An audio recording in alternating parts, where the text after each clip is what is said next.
Планините стоят, стражи на времето. Гледат как нивите пустеят, как златото в реките отдавна е тръгнало и как децата тръгват без да се връщат. Село без глас, улици без стъпки. Но аз виждам в очите на народа искра, която чака да пламне, само да се събудим.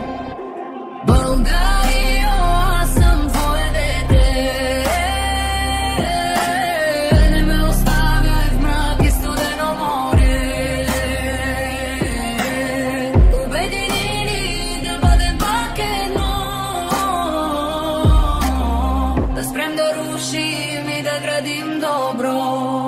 Разказваха за битки, за чести и за свобода, за ръце, които са държали знамето високо, а сега разделени по пари, по думи, по цвят. Забравили, че кръвта ни е една и съща и че свободата не се мери в пари.